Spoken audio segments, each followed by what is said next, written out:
আমাদের আলোচনা রয়েছে, সেটি হচ্ছে আমাদের সংবিধান। আমাদের এই যে সংবিধান, এই সংবিধানটি 1972 সালে হয়েছিল। 16 ডিসেম্বর 1972 থেকে কার্যকর হয়।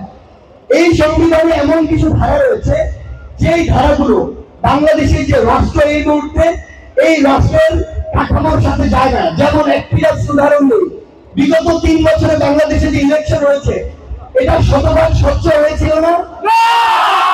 আমরা তো জানি হাসিনা শতভাগ স্বচ্ছ ইলেকশন নিয়েছিল, এই জন্য তো আমরা সবাই চুপ ছিলাম, তাই কিনা?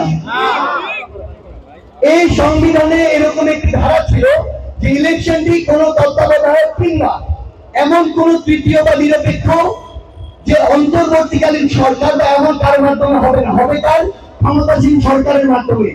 যার ফল আমরা পরপর 3টি ইলেকশন দেখেছি। আপনাদের কাছে একটি প্রশ্ন উত্তর আপনাদের দিতে হবে। এরকম দেশের সাথে, দেশের মানুষের সাথে, রাষ্ট্রের সাথে, রাষ্ট্রের স্বার্থের সাথে সাংঘর্ষিক সংবিধানের যে ধারাগুলো রয়েছে এবং সংবিধানের যে বিষয়গুলো রয়েছে, সেগুলো পরিবর্তন করা উচিত কিনা? সংবিধানটিকে নতুন ভাবে সাজানো উচিত কিনা? সেই জায়গায় আমরা অন্তর্বর্তীকালীন সরকার একটি জিনিস স্পষ্ট করে বলতে চাই, সরকার যেন তাদের জায়গা থেকে এই কাজটি অবশ্যই করে। পরিশেষে আপনাদের জন্য কিছু কথা বলতে চাই, সেটি হচ্ছে আপনাদেরকে অবশ্যই ইউনাইটেড থাকতে হবে। পৃথিবীর ইতিহাসে ঘরে ঘরে, সাম্রাজ্যে সাম্রাজ্যে, দেশে দেশে কিংবা জাতিতে জাতিতে যত বিভাজন ঘটানো হয়েছে, সবগুলো বিভাজনের পূর্বে যত ধ্বংস ঘটানো হয়েছে, সবগুলো ধ্বংসের পূর্বে যত পৃথিবীর ইতিহাসে ডিজাস্টার ঘটানো হয়েছে, সবগুলোর পূর্বে একটি কাজ করা হয়েছে, সেটি হচ্ছে ঐক্যকে ভেঙে ফেলা হয়েছে। আপনার পরিবারকে যদি কেউ রাস্তায় নামাতে চায়, প্রথমে ভাই ভাই ঝামেলা ঘটাতে হবে, প্রথমে ভাই বোনের মধ্যে সমস্যা তৈরি করে দিতে হবে।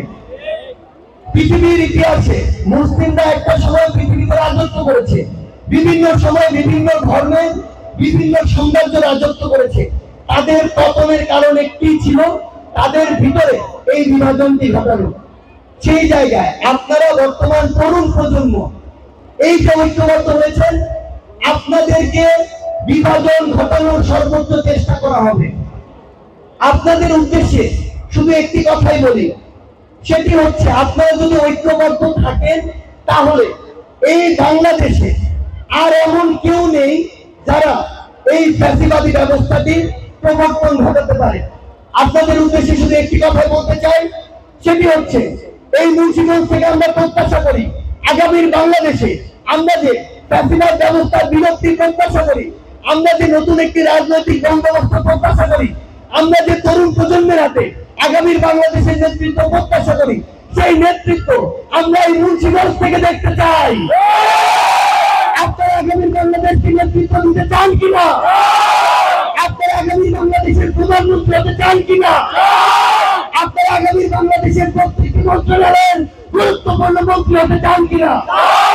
আমরা চাই এই মুন্সিগঞ্জ কিভাবে, এই মুন্সিগঞ্জ যেভাবে রাজপথে লড়াকু সৈনিকের মতো লড়াই করেছে, বুকের তাজা রক্ত দিয়েছে, আমার মা বোনেরা বিভক্ত হয়েছে, তারপরে রাজপথ ছাড়ে নাই, ঠিক সেইভাবে সংগ্রামে ইতিহাসে সামনের লড়াইয়ে আমার মুন্সিগঞ্জের সকল ছাত্র জনতা ঐক্যবদ্ধ হয়ে সকল ফ্যাসিবাদ দমন করে আগামীর বাংলাদেশকে নতুন একটি বাংলাদেশে পরিণত করবে।